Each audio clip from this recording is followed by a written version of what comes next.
లోక మర్యాదను అనుసరించకుండా ప్రభుని ఆశ్రయించి తన శరీరాన్ని ఇది నాది కాదు ప్రభా నీదే అన్నట్లు అప్పగించుకున్నాడు. సజీవ యాగంగా అప్పగించుకున్నాడు.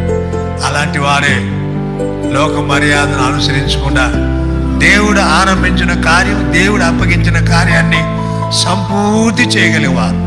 అది వాళ్ళకే సాధ్యం కాదు, ఈనాడు మనకు కూడా సాధ్యం. దైవజనుడు భక్తి గారు ఆరంభించిన కార్యాన్ని సంపూర్తి చేసినాడు. చివరి వరకు 13 సంవత్సరాలు పడకలో ఉండి కూడా ఆయన ప్రభు పిలిచాడు. పిలిచేటప్పుడు ఆకాశం వైపు పైన తలెత్తి కళ్ళు పైకెత్తి ఇట్లా కళ్ళు మూసినాడు. అంటే దేవుడు ఆహ్వానించాడు ఆయన. అంతవరకు నమ్మకంగా ఉన్నాడు. ఈనాడు ఆ భక్తుడికే కాదు, ఇక్కడ ఉన్న వాళ్ళందరి అదే అనుభవం కలిగి ఉండాలి. దేవుని ప్రజలుగా మనం దేవుని కొరకు ప్రయాసపడాలి. కనుక క్రైస్తవ జీవితం మధ్యలో ఆగిపోయేది కాదు, లోకంతో రాజీపడేది కాదు, సందర్భానుసారంగా లోకాన్ని అనుసరించి జీవించడం కాదు.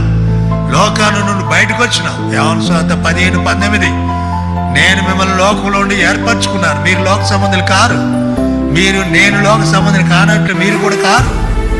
లోకం నుండి నేను మిమ్మల్ని ఏర్పరచుకున్నాను.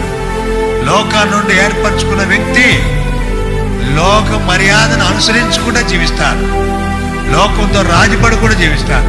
అట్లు జీవించిన వ్యక్తులే ఆయన ఆశ్రయించి ఆరంభించిన ప్రతి పని ఏం చేస్తారు? సంపూర్తి చేస్తారు.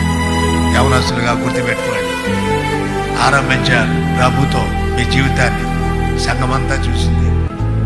కాబట్టి జాగ్రత్త, మీరు అప్పగించుకోనండి. లోక మర్యాదను అనుసరించొద్దు. ప్రభు మీద ఆధారపడండి, ప్రభుని ఆశ్రయించండి. సర్వశక్తి కలిగిన దేవుడు మిమ్మల్ని కాపాడుతాడు. తొట్టెళ్ళకుండా మిమ్మల్ని కాపాడుతాను. ఎదుట ఆనందంతో నిర్దోషులుగా నిలబెట్టకు శక్తి కలిగినటువంటి అద్వితీయ దేవుడు. విశ్వాసం మనందరి కొరకు, వారి కొరకు కాదు, అందరి కొరకు. ప్రభు మీద ఆధారపడితే, ప్రభుకి అప్పగించుకుంటే ఆయనకు అసాధ్యమైంది ఏది లేదు. చాలా మంది ఓడిపోయి పడిపోయి మరలా క్షమాపణ కోరుకుంటూ తిరిగి మరల ప్రభుని సిలువేసుకుంటామనే కారణం ఏంటంటే అప్పగించుకోక, లోక మర్యాదను అనుసరింపక ఆయన ఆశ్రయించకపోవటమే కారణం.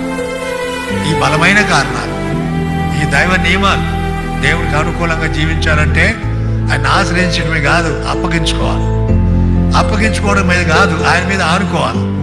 అప్పుడే ఆయనకు అనుకూలంగా జీవిస్తాం.